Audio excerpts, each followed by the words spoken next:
I'm Zibby Owens, and you're listening to the award-winning podcast, Moms Don't Have Time to Read Books. Today's episode has been sponsored by Pediatrician in Your Pocket at dr-jen.com. Dr. Jennifer Trachtenberg is a mother of 3 and a 20-plus year pediatrician, board certified, who has culled all of her amazing advice and made a series of 5-minute videos on everything from feeding and sleeping to safety and all types of parenting issues, which basically every parent out there can use, especially in the middle of the night when you can't reach your pediatrician. So this is like a must do, and she's offering a discount to everyone with code PIP20. PIP20 is the code to get 20% off of all of her modules. So definitely go to dr-jen.com and check it out. It's also on a link in my website too, zibbyowens.com. I'm speaking today to Ray Dalio, who's the founder, co-CIO, and co-chairman of Bridgewater Associates. He is the #1 New York Times bestselling author of Principles, Life and Work, and the new younger readers edition, Principles for Success, an entertaining illustrated format for readers of all ages. He also wrote Principles for Navigating Big Debt Crises, which I think I might skip. By following his own principles, Ray built the 5th most important private company in the U.S., was judged to be one of the 100 most influential people in the world, and became one of the 50 largest philanthropists in the U.S. A graduate of Long Island University with an MBA from Harvard Business School, he currently lives with his wife in Greenwich, Connecticut. Welcome, Ray. Thanks so much for coming on Moms Don't Have Time to Read Books. Glad to be here. So can you please tell listeners what Principles, Life and Work, and then the offshoot of that, Principles for Success, are about? What made you write these books, and what's so important about Principles? Well, I didn't actually start out to write a book. Whenever I was making a decision through a large part of my life, I would write down the criteria that I would use to make the decision, and then I showed it to others.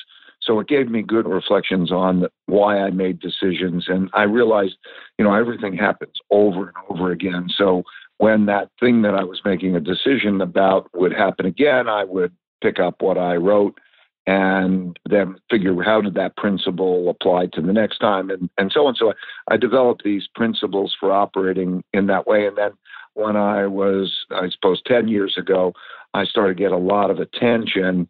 And then I put that online because people were interested. They were wondering what the way of operating was. And it got downloaded by 3.5 million people. And then when I decided to step out of the CEO job and pass it on to others, I took that compendium. I made a book of it called Principles, Life and Work Principles. That sold 2.5 million copies, but it's a 600-page book. But a lot of people told me, wow, that changed my life. It had an important effect on them. And a number of parents said, can you make it a simpler version that I could read to my kids? Because I'd like to pass them along. It's different from the regular principles that they're learning. And then also other people wanted to get it in a distilled version rather than the 600-page version. I decided to make it real short and real easy to read. So it's like 125 pages with probably 25 words on a page or something. So I needed to distill it down for that reason. And that's why the kids' book, it's really a book of all ages. Adults like it as well as kids like it, and parents read it to their kids. So it's a simple book that basically conveys these simple principles that help me and seem to be helping a lot of people. And you said this funny line at the beginning of Principles. You said, before I begin telling you what I think, I want to establish that I'm a dumb shit who doesn't know much relative to what I need to know, which is such a funny way to start. So why, and you said you didn't want to sound presumptuous by saying you know more than anyone else, and yet you've had this unique life and way of seeing the world. Of all the things, what do you think is the most important for people to take away that made you over and over dedicate yourself to writing this book and then the offshoot of the book? Well, I think that sort of summarizes one of the most important principles. I think the greatest tragedy of mankind and the greatest tragedy of individuals is having opinions that are wrong that could be so easily stress tested, or to think that their opinions are right just because they have them. Or to think that they have in their heads most of what they need, whereas if they instead realize that what's out there in the way of different thinking is so much greater than anything that they have in their heads, and that if they were to just, step back and harvest all of that and take in and stress test their opinions, they can get so much more benefit. So when I say that, I really mean that. I think almost all really successful people at the point became really successful, not because of what they know, although they learn a lot more by being radically open-minded, but mostly by knowing how to deal with their not knowing and taking it in and growing and triangulating. So that would be the number one thing. And I think it's so different from school. School's the opposite. I think that if you understand that most learning comes from making mistakes, and that everybody has strengths and weaknesses, and that if you know how to make the most out of mistakes, to learn from mistakes, and not feel bad or diminished because you're making mistakes, and realize that everybody has weaknesses and success is achieved by sort of knowing how to work with others who are strong or you're weak, and to accept your weaknesses, you can be tremendously successful. But school and a lot of the environment diminishes the appreciation for mistakes. People become so perfectionistic and they think, oh, I'm smart because I got a high grade on the test.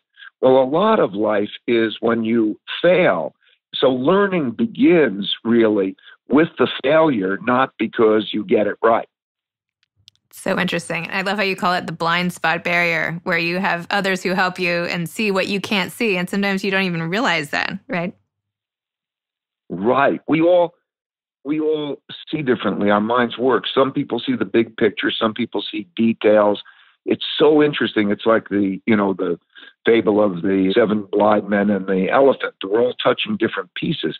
And when you can triangulate and see things through other people's eyes, and you could do that with humility, you could see many dimensions that you individually could not see.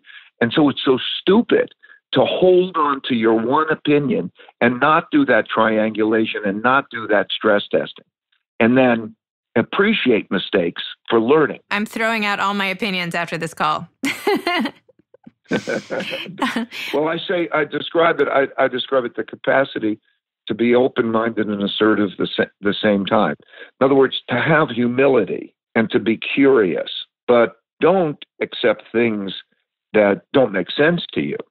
So keep asking the questions and learning, but do it with great open-mindedness and great humility, and learn the most. Appreciate failures. Like I would describe it as my reaction to making mistakes changed.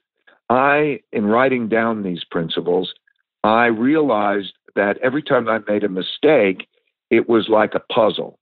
And if I could solve the puzzle, I would get a gem. And the puzzle was, what would I do differently in the future to make a better decision? And the gem I would get would be this principle of how I could be better, and I'd write it down.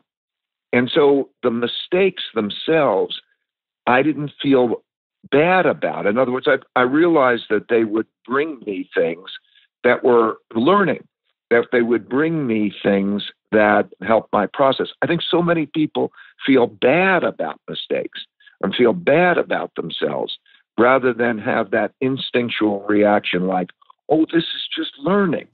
Excellent advice. You also said another way to look at things that we're pursuing is you said the things we strive for are just the bait. The struggle to get them with people that we care about gives us the personal evolution and the meaningful relationships that are the real rewards, which I loved because it's such a different way of thinking about goals. And there's so much in the culture about like achieving things and goals. And this is sort of like the journey is more important than the destination type of philosophy, right? Yes, I learned that. I learned exactly what you're saying. Like I'd go after something and I'd achieve a goal or wouldn't achieve a goal, but I would be on the mission with somebody. And then you get to the goal. And it was enjoyable, but it was enjoyable for a little bit of time. And I never settle on that. And then I keep going. And so it's a little bit like maybe trying to climb Everest or trying to climb a mountain. And what you realize is now you're on the mission, and the struggling with other people is the real reward. Because when you achieve that goal, whatever that might be, maybe you want to get a whatever it is. You want to get a nice house, you want to get a car, or whatever it is, and you achieve that goal, you're not going to be satisfied. And it's in that mission of climbing the mountain or working that achievement. So I believe that what brings us satisfaction, greatest satisfaction, is having meaningful work and meaningful relationships. To be on a mission to achieve something, that's meaningful work. I'm learning, I'm contributing, I'm doing that. And to do it with meaningful relationships with other people, that's the greatest source of reward. It's not the thing you get. This is sort of how I felt about business school. I know we both went to Harvard Business School. I feel like the whole point was being stressed out and bonding with all the people you went through the program with, not necessarily the MBA degree at the end of it. Right. And that's what life is. Yeah. Because you're excited now because you've got your mission, and I'm excited for you and your mission. You've got your mission to convey these things in a very palatable way, the different perspectives to moms. That's a great mission. And so then when you get to do it with other people, that in and of itself is satisfying. Just imagine how you'll feel if you were done with it. Yeah. It's not as, okay, then you need something else, and it's that journey. That's what life's journey is, to evolve personally and to contribute to evolution. Do you think people actually can understand this in the moment, or do you think you have to come to this realization? Like, do you think you're telling people, because it's so true, do you think it's enough for people to realize, or do they have to go through something? Kind of like when you go through loss, you realize all these things, but even if people tell you, you might not realize it. You have to live it. Do you feel like that with this, or have you found that trying to teach people from your experience is enough? I think it requires both. I think it requires the help to reflect on what's happening. In other words, I think it's a real contribution when somebody goes through an experience to simultaneously have a good reflection on their experience that they're going through. So I think it requires both the perspective and the experience. So I think I could communicate these things and we could intellectually say, right, I get it, that makes sense. Then you're in the moment. And if in the moment you can reflect well, that is the best learning. I have an expression, principle, pain plus reflection equals progress. If you just have the pain through that moment, and then you go on, and you don't have quality reflections on that pain, or that mistake, whatever, then you're not going to make the progress. You need both the experience and the reflection.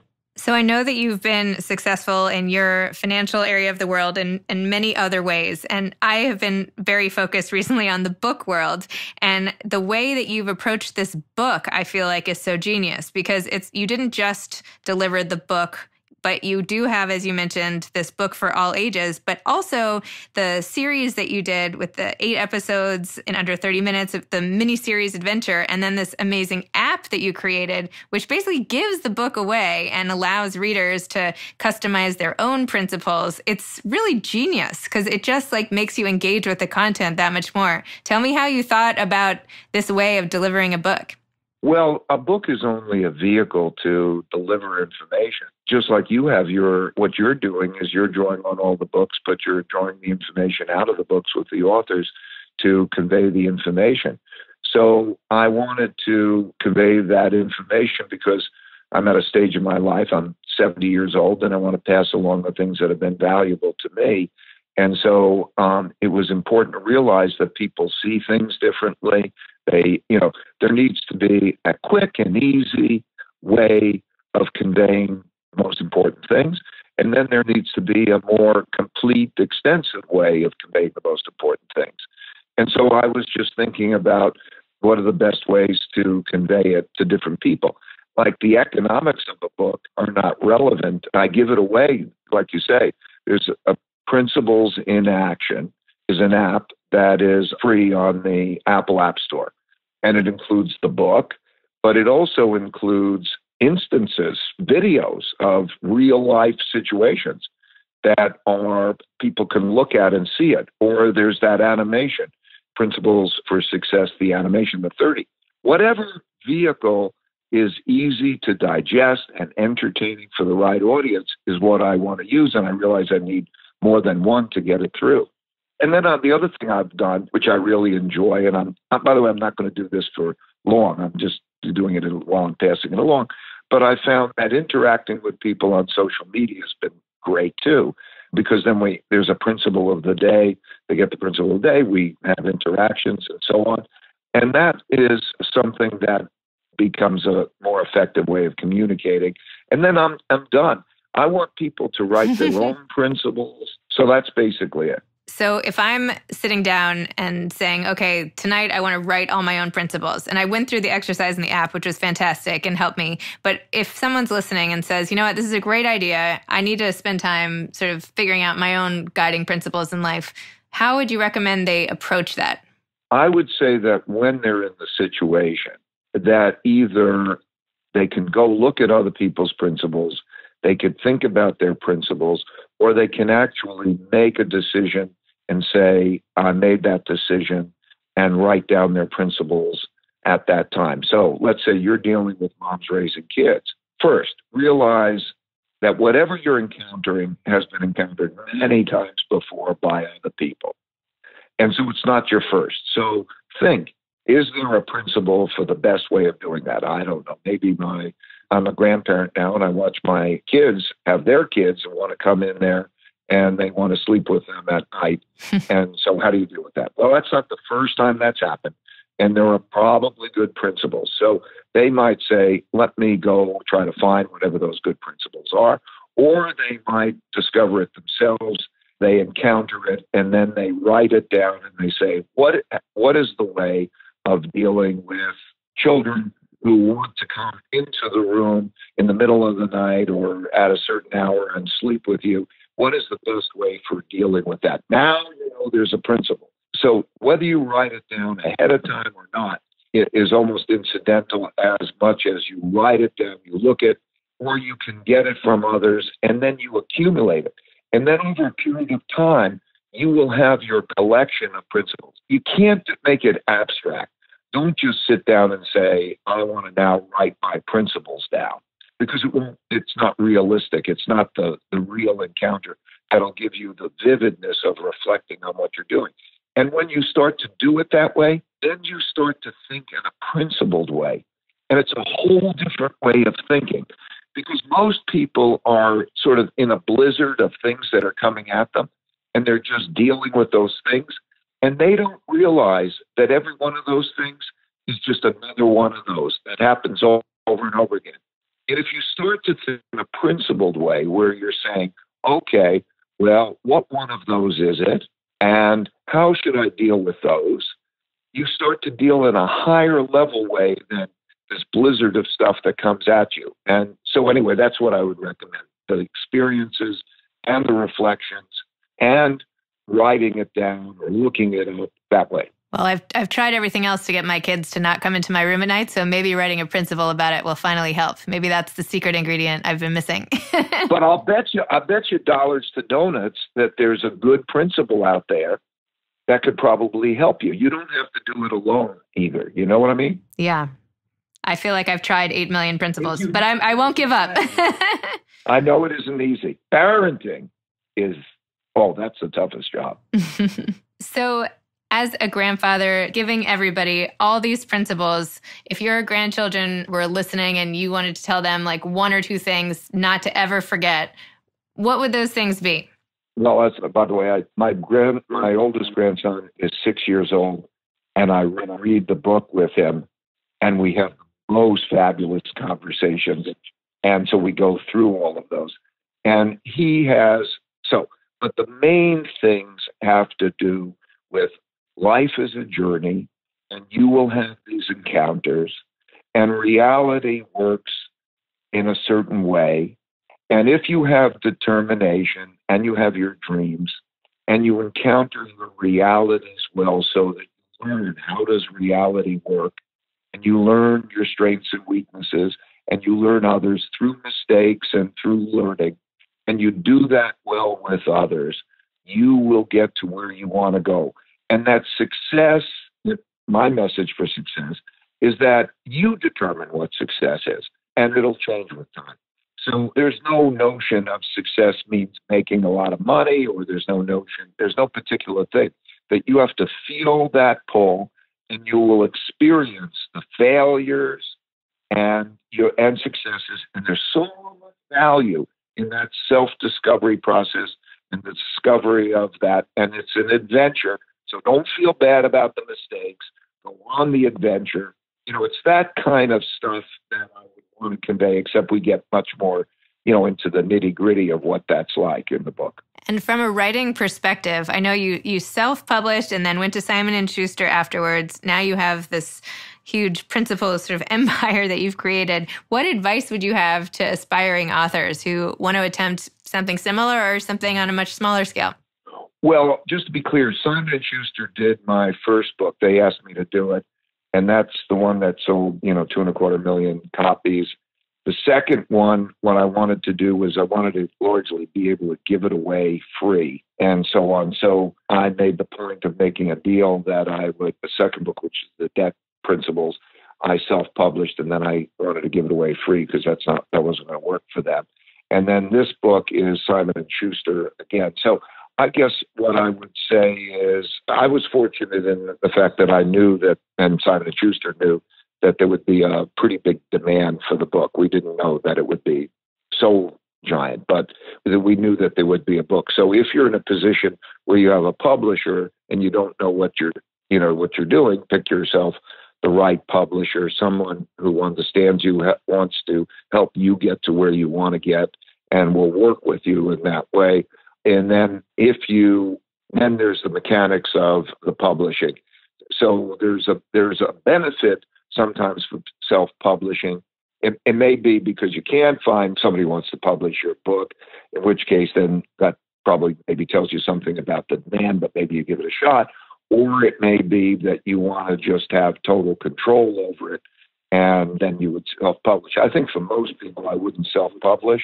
I think that really it's great to find the right publisher who can work with you to accomplish what you want to accomplish. And then one last question about you as a parent. And when you look back on all the time you spent building your business and also parenting 4 sons, right? 4 sons. What do you think you did really well? Like, what would you advise people try to emulate about your parenting experience? And what do you maybe wish that you could have done better? I think that to know that the quality of the time, 2 things. To know that the quality of the time with the person, with the child, is the most important thing. It doesn't necessarily have to be the quantity of the time. Most parents encounter a work-life balance. And then how do you achieve that? And the way to achieve that is to know how to get the most out of an hour. In other words, most people who feel that there's a conflict between 2 things probably don't realize that there are better approaches to get the most out of an hour. And so what that means is the quality of the time is very important. And the second thing I would say was letting them make decisions and their own opinions at a very, very early age. In other words, what do you think that?